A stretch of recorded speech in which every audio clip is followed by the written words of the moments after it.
বাংলাদেশ কিন্তু এখন অনেক কিছুর জন্য ভারতের উপর নির্ভরশীল। হঠাৎ করে এগুলোর উপর নির্ভরশীল লক্ষ মানুষের কিন্তু কর্মসংস্থান সম্ভব না।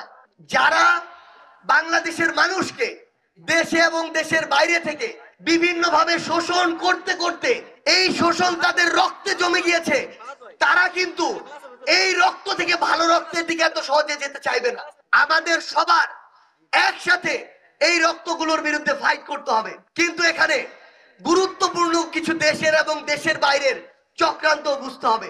আমাদের কাছে তথ্য আছে, আমাদের এই সীমান্তবর্তী যে চা বাগানগুলো রয়েছে, এখানে যদি ভারত থেকে তাদের যে চাগুলো আগরতলা থেকে শুরু করে বিভিন্ন দূরবর্তী জায়গায় যায়, সেই জায়গাগুলোতে বিক্রি হয়, সেই জায়গাগুলোতে নিলাম কেন্দ্র আছে, সেই জায়গাগুলো এত খরচ করে তারা না পাঠিয়ে তারা অল্প রাস্তা পার করে পাচার করে বাংলাদেশে পাঠাতে চায়।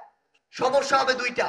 এক, এই যে চা বাগানগুলো, চা বাগানের এই মালিকদের আপনাদের প্রতি যেমন দায়িত্ব আছে, আপনাদের প্রতি কেউ যদি জুলুম করে সেটার বিরুদ্ধে আমরা গলা ফাটিয়ে যেমন কথা বলবো। আবার একটা জিনিস মনে রাখবেন, দেশ এবং দেশের বাইরে থেকে তাদেরকে নিয়ে কেউ যদি কোনো চক্রান্ত করে, আপনারা তখন পরিবার হিসেবে সেটা নিয়েও কথা বলবেন। কারণ এই চা বাগানগুলো যদি না থাকে, হঠাৎ করে এগুলোর উপর নির্ভরশীল লক্ষ মানুষের কিন্তু কর্মসংস্থান সম্ভব না। তখন কিন্তু একটা বিশৃঙ্খলা তৈরি হবে। যেই পরিকল্পনাটি চলছে, বাংলাদেশ কিন্তু এখন অনেক কিছুর জন্য ভারতের উপর নির্ভরশীল। এতদিন ধরে এটা বাধ্যতামূলক করে রাখা হয়েছে। আজকে ওই দিককার কয়েকজন মন্ত্রী বলে যে আমরা আর এটা বাংলাদেশে পাঠাবো না। মনে হয় ওই মামুর বেটা ফ্রি আমাদেরকে এগুলা দেয়, তারা বাধ্য করে এগুলো আরো বেশি টাকা দিয়ে এই বাংলাদেশে পাঠায়। এখন আমরা এগুলো অন্য দেশ থেকে আরো কম টাকায় আনতে পারি। এই শেখ হাসিনা তাদের সাথে এরকম বৈষম্যমূলক চুক্তিগুলো করেছিল।